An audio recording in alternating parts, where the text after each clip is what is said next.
आता ते राहिले असतील त्याबद्दल मी दिलगिरी व्यक्त करतो. आज या कार्यक्रमाच्या निमित्तानं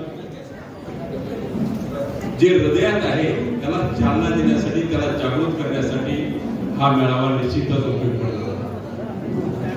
मी काय जास्त बोलणार नाही, पण थोडंसं दुःख मानेल. कधी कधी राणेसाहेब असं वाटतं सभागृहामध्ये की एक दिवस इथं मराठी माणूस होता, सभापती पासून ते 288 असंच घडतं तर पुढे काय करायचं, एक दिवस तो येण्याच्या मार्गावर आहे. त्यामुळं आपल्याला कंट्रोलमध्ये राहायला पाहिजे. तुम्ही जे म्हणता त्याच्याबरोबर आम्ही सगळी जनता तुमच्या बरोबर आहे. जनता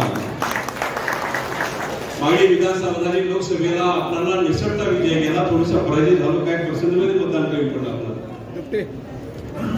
पण ज्या वेळेला विधानसभा चालू झाली त्यावेळी कटक येतो, कटक ये, एक साथ रहोगे तर टिकोगे, ह्या नाऱ्यावरती सगळा हिंदू जागृत झाला आणि विधानसभेचा रिझल्ट भरभराटीने होत. हे हिंदूमध्ये ताकद. आज आम्ही सभागृहात होतो, राणेसाहेब पण असता, आम्ही होतो सभागृहात, एवढीच गल्ली राहिली फक्त त्यांच्यासाठी, बाकी सगळं सभागृह आमचं आहे का नाही. मोजून ते पण येतात, जातात, बसतात, काय बोलायला चान्स नाही, विरोध पक्ष नेता नाही, काय नाही, काय नाही, ही परिस्थिती.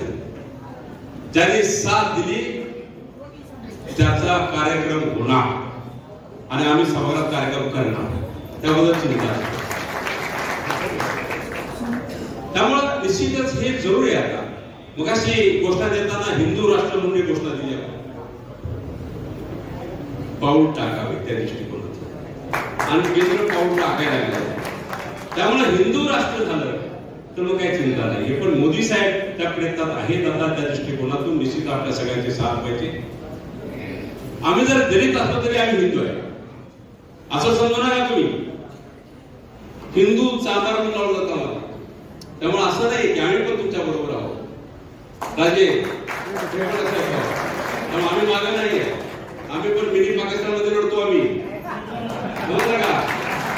आणि 4 वेळा आम्ही झेंडा लावलाय, चौकार मारलाय. मगाशी तुम्ही हाटरी झाली म्हणणार, चुकीचं म्हणणार, पण तिथं चौकार मारलाय आम्ही निश्चितच विरोधामधून.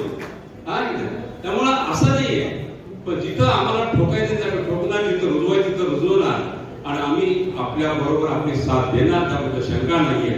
मी काय जास्त वेळ घेणार नाही. एवढ्या मोठ्या संख्येनं आपण एकदम हिंदू जागृत करून आपण सगळे उपस्थित राहिला आणि साहेबांचं स्वागत करण्यासाठी इथं राहिला, त्याबद्दल मी सर्वांना धन्यवाद देतो आणि आम्हाला बोलायची संधी दिली त्याबद्दल आभार मानून थांबतो. जय जय महाराज.